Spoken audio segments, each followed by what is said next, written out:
Captain Jake, tell me a little bit about your guide service.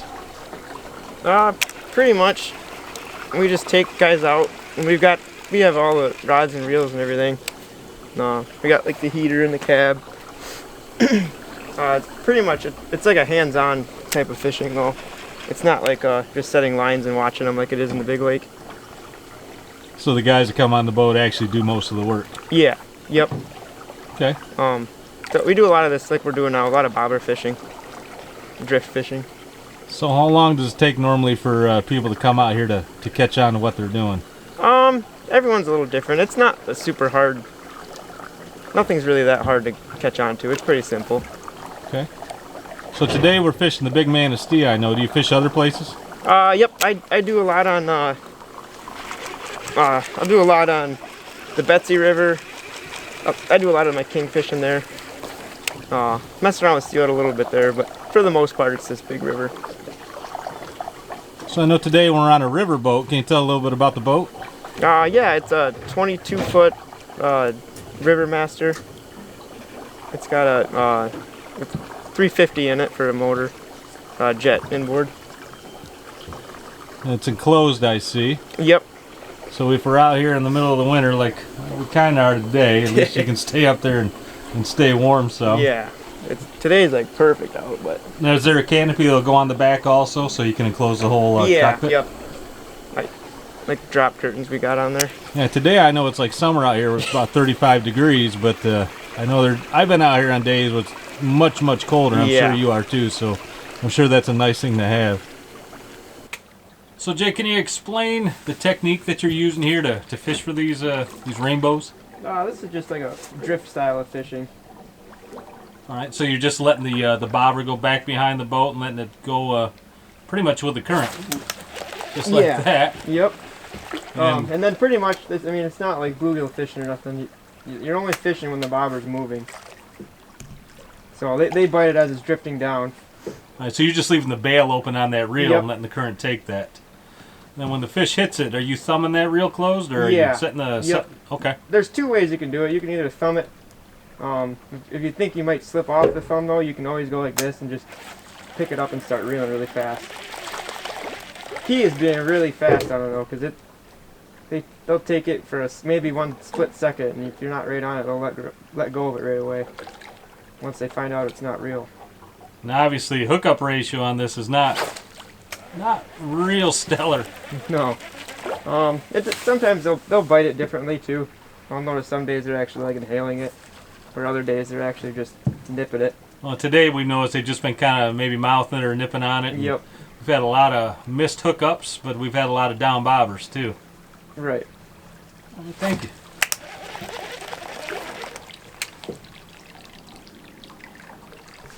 All right, Jake, so if you would, go over the rig that you're using today that we've all been using to fish these steelhead. This here I got a Riverside rod. It's a medium action. It's got good backbone in it for when you set the hook. I don't like them if they're too flimsy. This is an Akuma. It's a Citrix. It's an 8-ball bearing. It's like a bait caster reel, right? Yeah, yep. It's a little bit bigger bait caster reel. The bigger spool is just a little faster that way? Yeah, it's a lot faster of a retrieval. Alright, so let's show them what we're using, how we're setting this rig up. And here's we just got these Blood Run bobbers. They're 15 grams. Work the best in this river. I got high vis 17-pound line. Your main line is a Suffix, you said? Yeah, Suffix. Yep. Suffix high vis 18 pound? Yep. Okay, so down to that slip bobber. Yep. And then I got a double leader here, so I've got a leader on for my shot line going down. That's 12-pound. That's Suffix as well. Okay, so first leader is a 12-pound Suffix, and how long is that? It's right around 4 foot. Okay, 4 foot. And that goes down to a barrel swivel? Yep, and then now we go down to another barrel swivel here. And these are the rigs I run. I like running just a double bead rig. Okay. You can switch up your colors and see what they want that day, or... So that's on the second leader? Yes, yep. And that's 8-pound. That's that Cigar. It's an orange package one. Right there. Yep, that's my favorite one. That's super tough. Okay, so that leader is that Cigar, and how long is that leader? Usually I'll play around with it a little bit, but usually 8 inches to a foot. Okay. And you're on a double bead rigs like you said. And what kind of beads are those? These are just, they're 10 millimeter beads. I use 8 millimeters once in a while, but it seems to be on this river I do a lot better with the 10 millimeters. Okay. And those beads are sitting just above your hooks. Yeah, yep. And the idea behind that is they bite the bead, and when you set the hook and start reeling, that bead will actually slide down to the hook. Okay. Makes sense. That's what we saw on that fish earlier. Yep. And usually you'll get a really good clean hook set right in the corner of the mouth with that. Nice. So you found that the double bead rigs are more effective than a single bead rig? Yeah, yep. I think it just gives them the fish more to see in the water than just one. Any certain kind of hooks? My favorite one are they're Raven, size 6. They're super sharp, and they'll bend out of a log if you're in a log. So you don't always have to lose everything. Yeah, we've noticed that a few times today also. All right. So pretty simple setup. Really, anybody could come out here and do that if they wanted to. Oh yeah. Yep. But would you recommend like people coming out here for the first time to maybe take a charter, learn some techniques? Yeah, I mean that's the best way to do it. You're gonna go out with somebody that knows exactly what they're doing, and they know where to go and kind of what to use and why.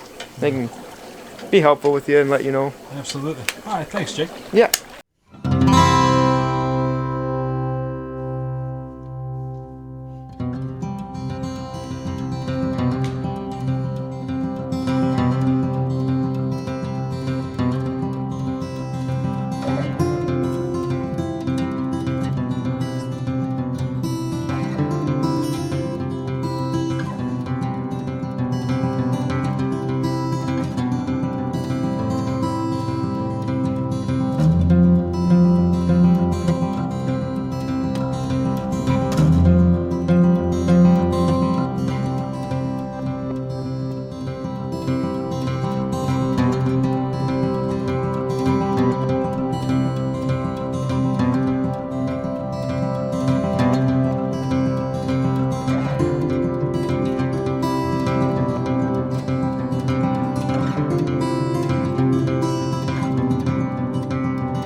Alright, so you guys noticed that on one of these rods we have one of the best lures, plugs, that was so kindly sent to me by my friend Craig up in Canada. So we wanted to try that thing out. Well, we put it out there a few times, nothing really hit on it, but we're not too surprised because plugs haven't been working real good. Again, these are from Best Lure Company. You want to look at the box there, and then the color on that one is the Pure Insanity, the number 303. And again, the colors on those things are just amazing. I know I showed you guys on another video what these things look like, but I'm still completely impressed by the amount of detail that they put into those plugs. And you'll see here on a little bit of an upcoming video some of the action that these plugs do. I just put this in the water next to the boat, so take a look. They got a really wide back and forth, almost like a slashing action, as compared to like a typical J plug, which really has a tight pattern to it when it's in the water. So yeah, I'm impressed. Nope, don't say that.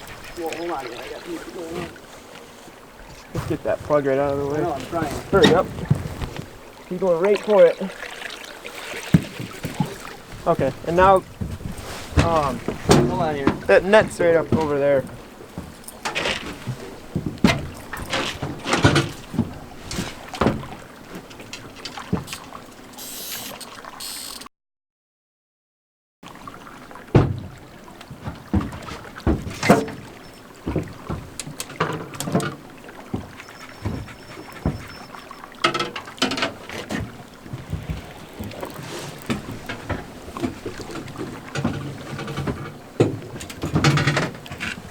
Yeah, you ready? Yeah, so you come over here, Alright. and I'll switch spots with you. Okay, and then drop them back. There we go. I'll tell you when. So you hit your bobber? Don't rush it. Okay. You hit your bobber though? Just get ready and then How I'll did bring you it not up. know you had them on? Not even yet. Let me get up a little higher.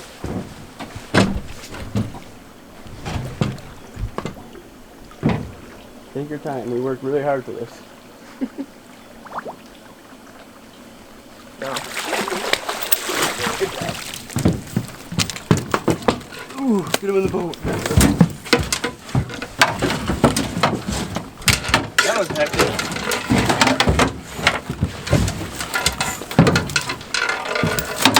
Pretty good.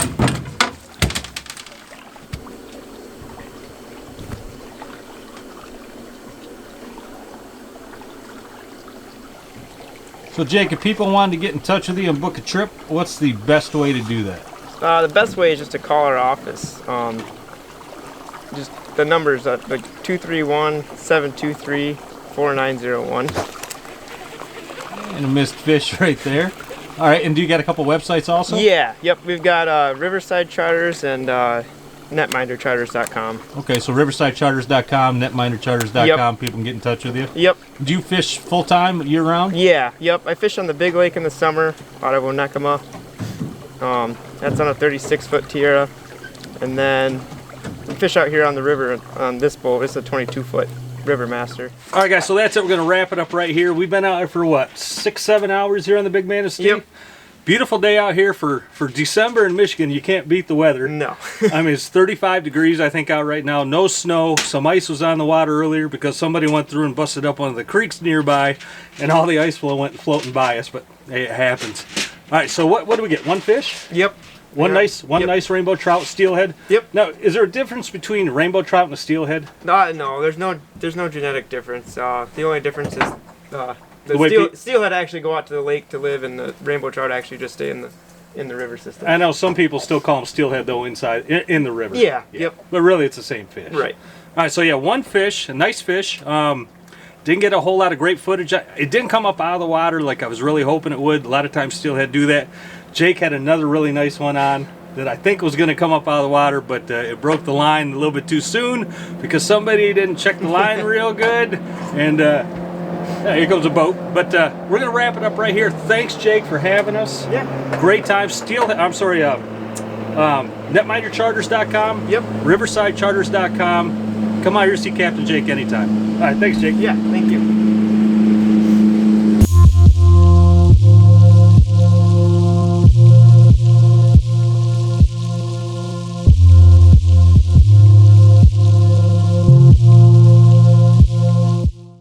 You ready? Yes. You look good. I don't know. You look good.